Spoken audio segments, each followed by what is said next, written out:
Mirë se erdhët të dashur binjak. Do bëjmë leximin e radhës për ju dhe kjo hapje e letrave të dashur e flet për një situatë ku jeni duke menduar, do të thosha stër menduar, shumë, po analizoni shumë, por veprimet po i vononi shumë. Jo sepse nuk dini çfarë dëshironi të dashur binjak, por sepse po merr shumë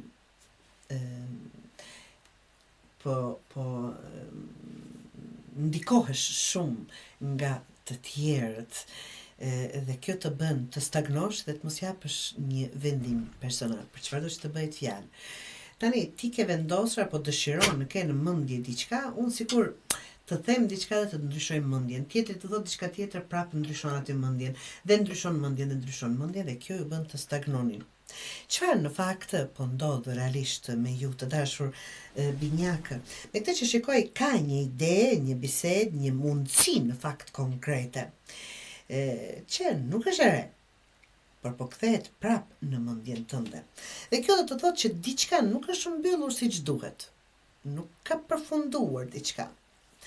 Dhe ngërçi është je në mes asaj që mendon dhe asaj që ndjen. Por këtu problemi në fakt nuk është konflikti emocional. Problemi është praktik. Po kërkon shumë këshilla rreth e rrotull apo mendimin e të tjerëve nga jashtë, ndërkohë që vendimi është absolutisht personal të dashur binja. Në jetën e përditshme kjo del kështu. Po pyet shumë njerëz çfarë mendon ti si, po ndryshon shpesh mendje, shtyn vendime sepse gjithmonë del edhe një opsion tjetër, se dikush tjetër të tha diçka tjetër. Dhe këtu është ai ngërçi juaj që nuk po ecni dot para. Për të ardhmen e afërt apo them, nëse vazhdon kështu situata nuk do të zgjidhet vetë. Këtë harrojeni. Vonesat sjellin humbje mundësie, absolutisht lodhje mendore, që do rritet.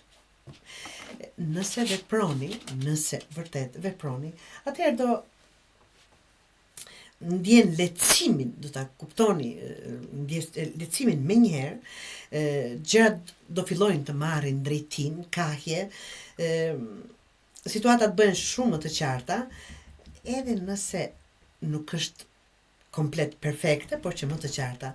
Dhe kur qartësia vjen pas vendimit, jo para ti. Do thot, nuk mund të qartësoni para se të vendosni diçka. Pra, letrat konkretisht, apo janë shumë të qarta, që të japin këtë mesazh. Zgjidh një opsion.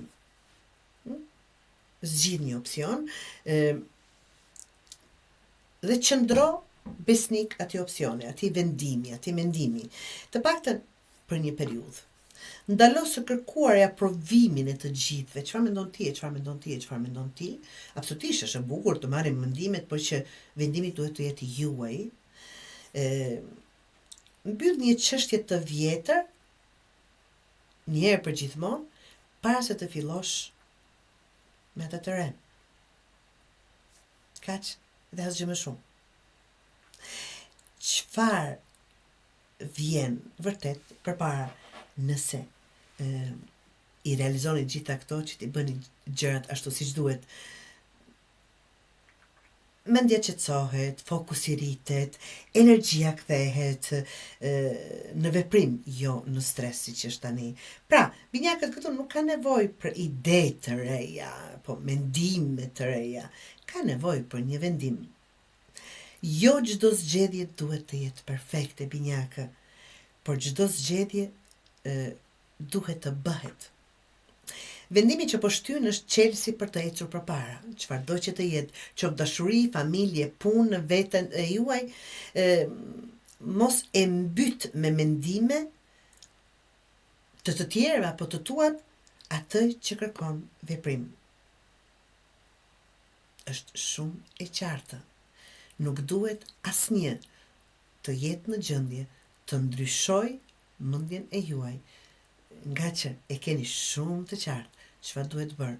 Prandaj mos lejoni të lëkundeni por veproni apo vendosni.